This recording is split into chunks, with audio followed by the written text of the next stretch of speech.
깊도다 하나님의 지혜와 지식의 풍성함이여 그의 판단을 헤아리지 못할 것이며 그의 길은 찾지 못할 것이로다.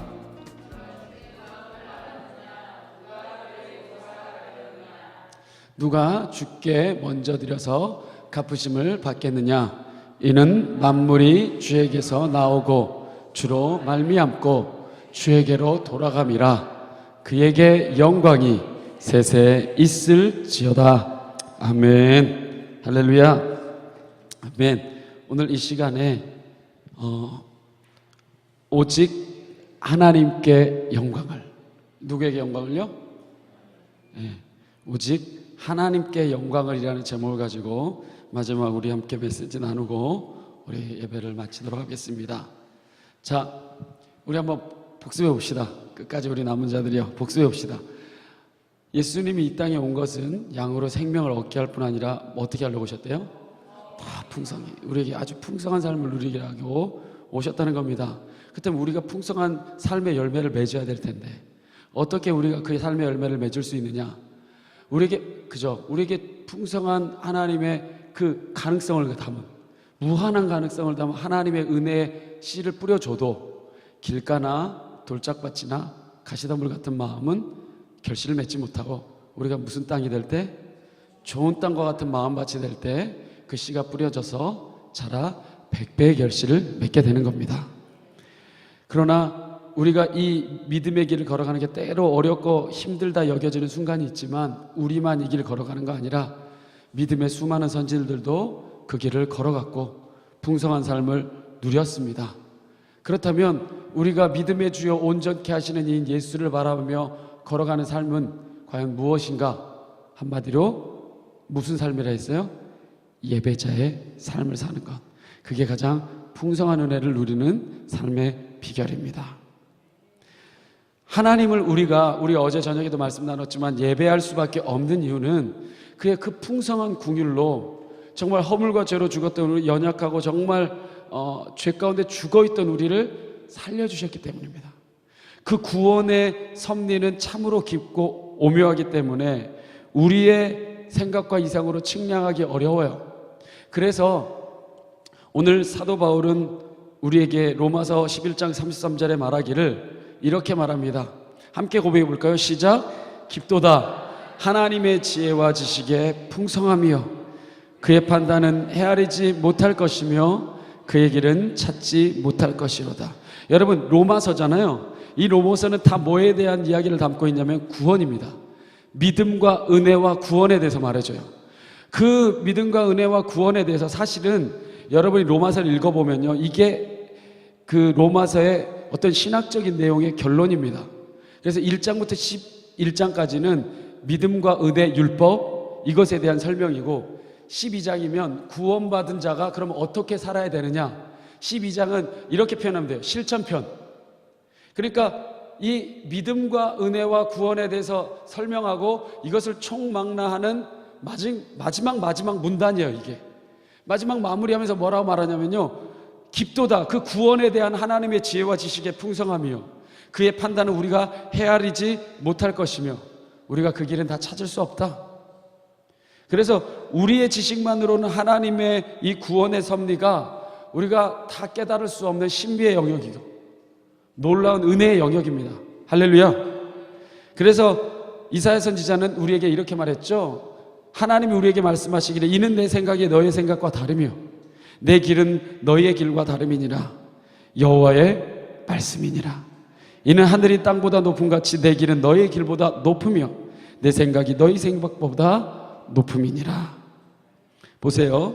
우리 어린 우리 영혼들이 있는데, 우리 특별히 여기 부모님이 있는데, 부모가 자식을 향해 품고 있는 마음, 부모가 자식을 향해 정말 가지고 있는 계획과 그 품고 있는 사랑의 깊이를 저 어린 아이들이 다 알까요? 다 모릅니다. 아무리 알려고 이해해도 저 어린 나이에 저 자리에서는 부모의 그 사랑과 부모의 계획과 부모의 저를 향한 그 뜻들을 다 헤아리지를 못해요. 마찬가지로 영원하신 하나님이 우리를 향해 계획하고 계시는 놀라운 생각, 그 뜻, 우리를 인도하시는 섭리를 우리 인간이 다 알 수 있을까요? 알지 못합니다. 그러나 그 하나님의 놀랍고도 풍성하신 섭리를 우리가 다 알지는 못해도 분명한 사실 하나는 우리 압니다. 무엇입니까? 우리 어제 말씀을 통해 나눴지만 우리가 하나님의 은혜로 구원받았다는 겁니다. 할렐루야. 이것을 믿는 것이 믿음입니다. 이것은 우리의 의나 행위로 된 게 아니라 하나님의 은혜로 된 것입니다. 그 놀라운 사랑의 섭리를 우리가 어떻게 다 헤아릴 수 있겠어요? 그래서 사도 바울은 계속 말합니다. 누가 주의 마음을 알았느냐? 안다는 얘기예요, 모른다는 얘기예요? 다 알 수는 없다는 얘기입니다. 누가 그의 모사가 되겠느냐? 누가 하나님한테 조언하겠느냐?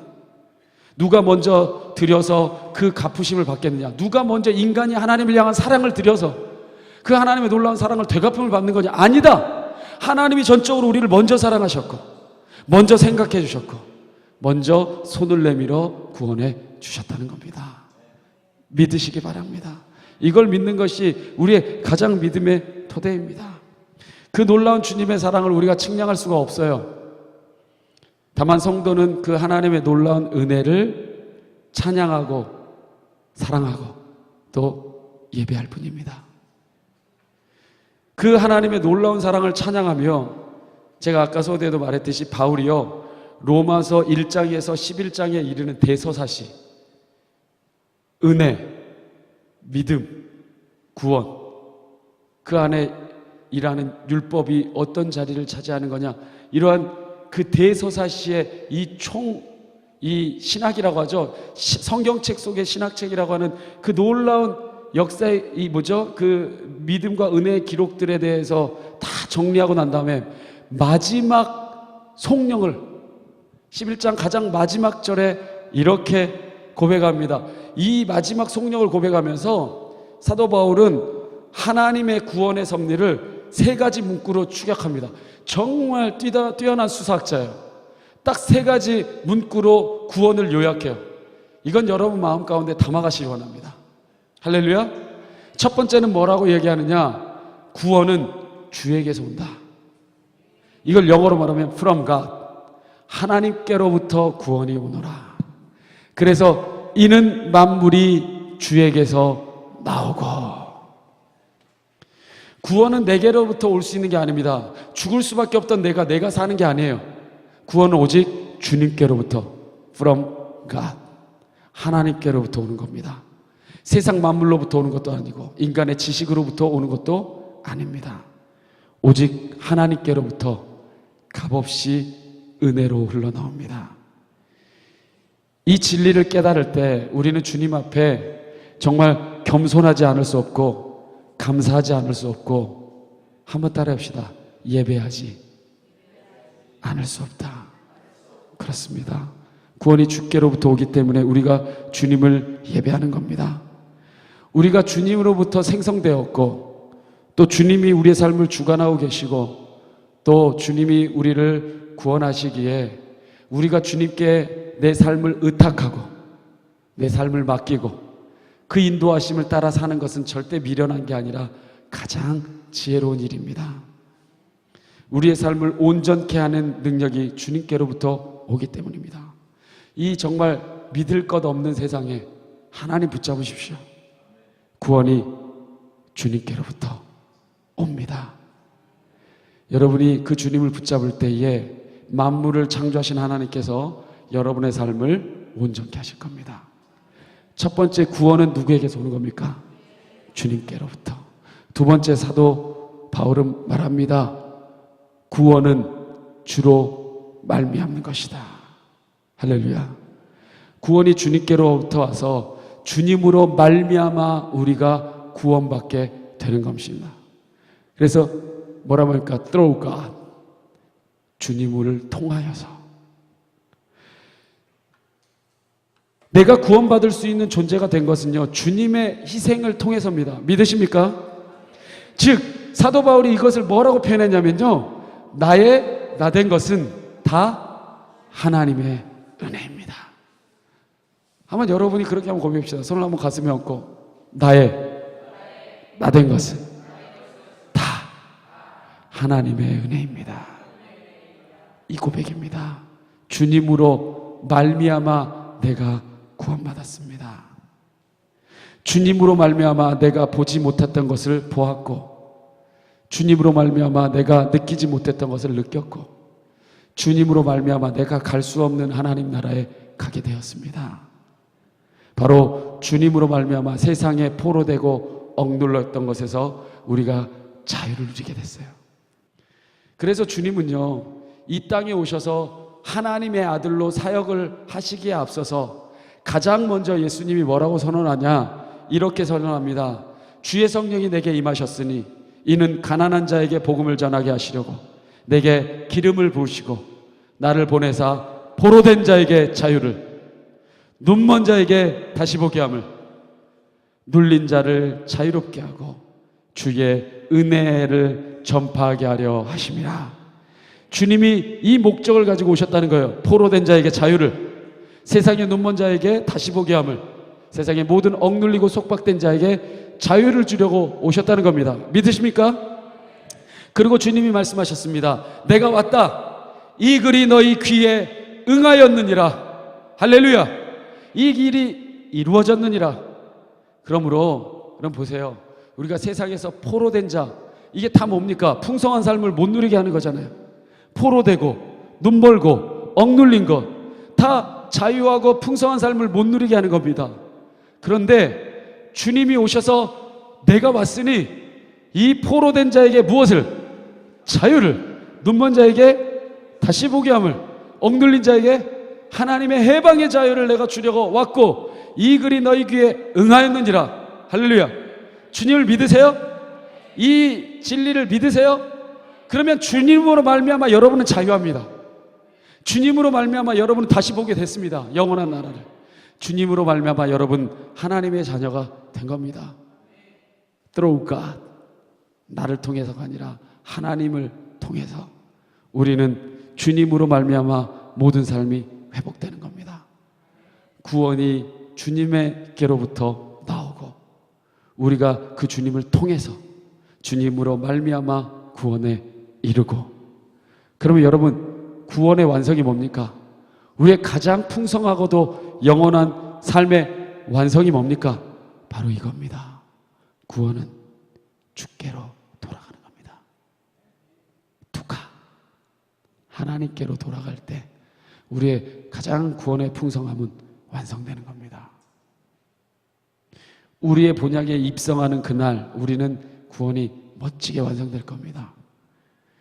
여러분, 우리 인생의 종착지가 이곳이 아니라, 여러분 어느 순간 보니까 여러분의 머리도 희끗희끗해지고, 어느 순간 보니까 내가 마음대로 걸어가지 못하는 순간들이 오고, 어느 순간이 되면 우리는요, 여러분 이 세상의 삶이 영원할 거라면요 이 젊음이 영원해야 돼요. 그죠? 근데 이 세상이 영원하지 않기 때문에 지나가는 거기 때문에 우리가 생로병사의 길을 걸어갈 수밖에 없습니다. 왜? 이 세상은 본향이 아니라 지나가는 거예요. 우리가 이 세상이 본향이 아니라는 걸 깨닫게 되면 우리가 그렇게 얽매여 있는 세상의 욕망으로부터 훨씬 더 자유로워질 겁니다. 아무쪼록 여러분 주님께로 돌아가는 인생이라는 것 잊지 않고 살길 바랍니다. 하나님 나라에 갔을 때 잘 왔다 익나나 그 칭찬과 네가 이 쌓아놓은 하늘의 보화다 상급과 그 영화로운 하나님의 초청을 받을 수 있다면 그것이야말로 가장 풍성한 삶이 아니겠습니까? 할렐루야. 아무쪼록 여러분 그러한 인생의 풍성한 은혜, 족적을 남길 수 있기를 진심으로 원합니다. 한번 저를 보세요. 제 인생에 한 가지 바람이 있다면, 제가 이 좋은 만남 교회 목자잖아요. 저를 보려니까 다 어디 땅을 보세요. 저를 보시니까. 이 마지막 메시지예요. 여러분 제가 목자이고 여러분이 제게 맡겨주신 양이잖아요.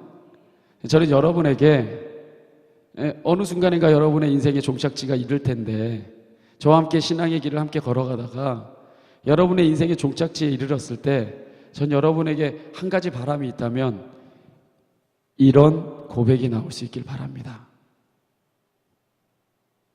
여러분에게 이 고백이, 저는 예수님 믿고 세 가지를 알았습니다. 먼저 저는 하나님으로부터 이 세상에 온 것을 깨달았습니다. 그리고 하나님과 더불어 주님으로 말미암아 이 세상에 산다는 것을 깨달았습니다. 그리고 저는 마침내 하나님께로 돌아가는 복된 존재인 것을 알았습니다. 이 세 가지 진리를 알면 여러분 성경의 모든 진리를 요약한 겁니다. 여러분이 그러한 신앙의 고백이 나올 수 있길 바랍니다. 구원은 내가 주님께로부터 오는 것을, 하나님께로부터 이 세상에 온 것 알았고, 주님으로 말미암아 이 세상 살아가는 것 알았고, 마지막엔 내가 주님께로 돌아가는 인생인 것을 깨달았습니다. 이 고백이 여러분의 고백이 되길 진심으로 축원합니다. 이 고백을 마지막으로 드린 다음에 사도 바울이 감격에 차서, 주님이 함께하는 그 감동에 차서 주님을 예배하는 마음으로 마지막에 고백합니다. 함께 고백해 봅시다. 시작. 그에게 영광이 세세에 있을지어다. 아멘. 사도 바울의 고백이에요. 그 다음이 뭐냐면 12장이 뭐냐면 이제 실천하고 살라는 겁니다. 여러분 12장에 바로 여러분이 너무나 잘 아는 그 고백들이 나오잖아요. 그죠? 하나님의 선하시고 기뻐하시는 온전하신 뜻이 이 세대를 본받지 말고, 그죠? 오직 마음을 새롭게 함으로 변화를 받아 하나님의 선하시고 기뻐하시고 온전한 뜻이 무엇인지 분별하고, 어저께 우리 말씀 나눴지만 너희의 몸을 하나님께 다 드려, 거룩한 산재물로 드려라. 이것이 너희의 드릴 영적 예배다. 그래서 어떻게 실천하고 살 것인가를 이야기합니다. 여러분, 오직 하나님께 영광이 세세토록 있을지어다. 아멘. 이 고백이 우리에게 맺혀져야 될 풍성하고도 은혜의 고백입니다. 이 풍성한 고백이 여러분의 삶에 넘쳐날 때 하나님께는 영광이요 이 땅에는 평화가 이루어지게 될 줄 믿습니다.